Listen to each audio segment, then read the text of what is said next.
On se trouve chez Performance NC à Saint-Étienne-des-Grès.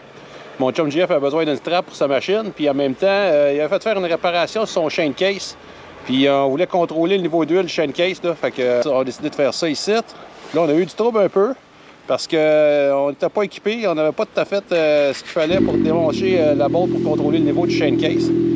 Fait que les gars ont été super cool, on a un super bon service, ils ont tous sorti le kit d'outils. Ils ont démanché cette petite boîte-là. Je sais pas si vous êtes au courant, là. Pour remplir l'huile de chain case, on remplit, on enlève cette petite boîte-là dans le milieu, puis on remplit jusqu'à temps que ça déborde. Dans ça, là, tu refermes ça. Puis il faut vraiment fermer ça sur le bout des doigts, ne serrez pas ça comme des cochons, parce que sinon, ça fait ce qu'on a été victime là. Un peu plus, on n'était pas capable de la débrancher sans la chauffer. Fait que, on en a profité pour vous montrer comment on change une strap. Ça, je vous encourage bien gros à vous pratiquer dans le garage chez vous à faire ces manœuvres-là, parce que si vous pétez ça sur le bord d'une trail quand il fait moins 20, c'est pas chaud pour les doigts, c'est pas bien le fun, là. Fait que JF, il va nous faire une démonstration live. Fait que la première affaire, c'est d'enlever le panneau. On est aussi bien de l'enlever, là, parce que sinon ça va être bien jaune. Deuxième affaire, c'est d'enlever le garde-clutch. Faites bien attention pour ne pas faire de la petite cutter pin là, qui sert à mettre le garde-clutch. JF, il a mis sur le bord ici. Moi aussi, j'ai un petit truc où je remets à la même place. On va perdre ça parce que quand tu es dans la brousse et tu perds ça, tu es vraiment dans le mal. Après ça, on prend une espèce de petit outil. Je sais pas comment on l'appellerait. Celle-là, JF, l'outil fourni pour écarter la clutch.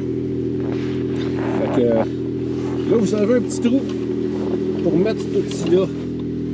Regardez là. Fait que il s'agit de faire attention pour être sûr que les traits... Ça élargit le fruit.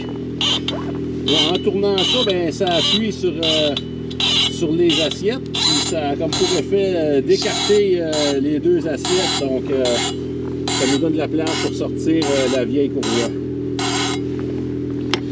J'ai sorti mon autre clé.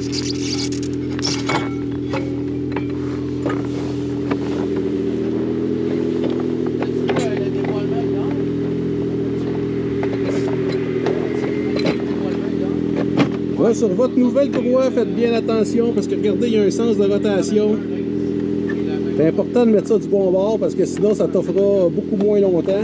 Et aussi, c'est important pour les 50 premiers kilomètres d'y aller très mollo, pas faire de grosses accélérations dans le fond, de laisser la courroie se rôder pendant au moins les 50 premiers kilomètres. Mais mettons les 25 premiers kilomètres, très attention. Après ça, vous pouvez commencer à y en donner tranquillement des petites accélérations graduelles. Mais accotez pas ça dans le champ à 8000 tours en venant changer ça, ça va repéter tout de suite, ça m'est déjà arrivé. Puis c'est choquant, ça coûte cher les courroies, puis en plus, t'es pas de changer ça dans le milieu de la brousse.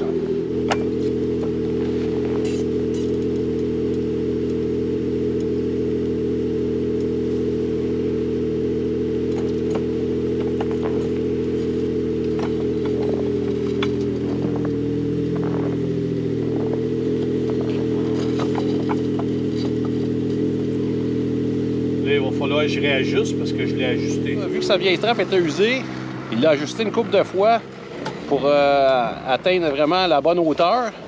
Puis ça, la bonne hauteur, chacun a sa petite recette, là. Excusez-moi. Bon. Pour la bonne hauteur, il faut vraiment aller chercher le fond des coffres. Ça fait une espèce de petit encaveur, là, puis il faut vraiment que ça soit ajusté flush avec le côté de l'assiette. Là, dans le fond, est correct, hein? Pas pire, moi, je pourrais remonter peut-être un peu. Ouais. OK, un peu.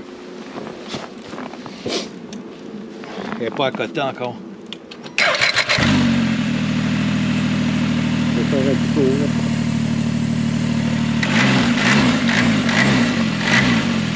Elle est à côté, ça.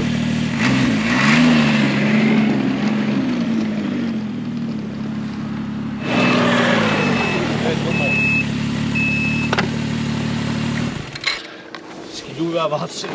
Bon, on va procéder à l'ajustement de la tension de la courroie ou de la hauteur de la courroie. Fait que là, on a une petite botte ici. Faut dévisser ça. Puis cette petite botte-là aussi, ça irait passer autour de bras, juste à côté avec les doigts, là, puis c'est barré là à vie. Ça bougera jamais de là. Fait qu'un coup que ça s'est dévisé, ça va permettre de faire un ajustement. Ça, c'est comme une grosse vis, là. Puis là, peut-être y aller un demi-tour à la fois, puis vérifier.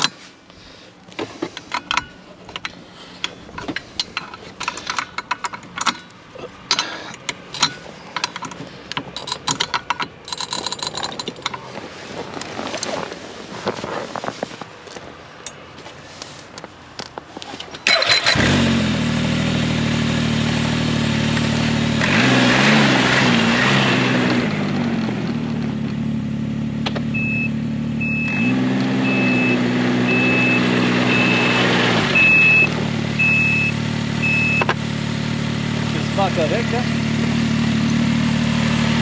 C'est très belle.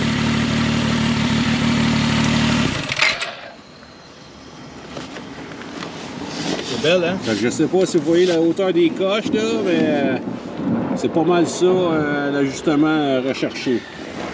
J'en ai d'autres qui sont de l'autre école. Ils vont se fier simplement à la tension ici pour dire si c'est bien ajusté ou pas. Je connais pas assez ça pour me fier là-dessus. C'est sûr qu'il y en a qui sont pas mal plus à l'aise que moi dans la mécanique, là, puis qui vont dire c'est pas bon, la hauteur des coches, on se calisse de ça. C'est vraiment la tension qu'il faut aller rechercher. Mais je suis pas assez bon, puis je suis pas assez sûr de mon affaire pour utiliser cette manière-là. Fait que je me contente d'utiliser la méthode qui est recommandée dans le manuel. Fait que là, c'est fini. Il reste à resserrer la petite botte pour pas que ça se désajuste. Et puis si, mettons, t'es pas capable de la dévisser, tu peux te servir de ça, Ouais, mais comme ça. pas supposé de visser ça dur, ça. Non, mais des fois, ça joue. Ça peut arriver.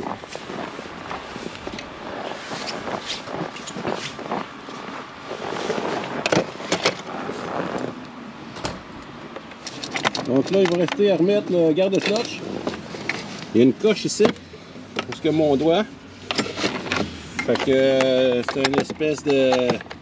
Le morceau vient s'emboîter ici. Puis faites attention, vous avez une espèce de braquette en plastique. Il faut vraiment que le côté du garde-clutch soit passé à l'extérieur de la braquette en plastique et que ça se tienne comme il faut.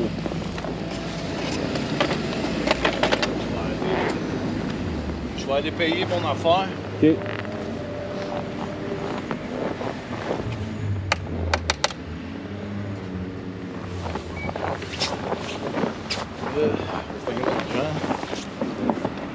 Tu te le fasses, là, Jeff? Hein? Tu te le fasses? Ben, si tu vas te salir, il est tout sale. OK, je le fais pas. C'est ça. Je te le fais pas d'abord.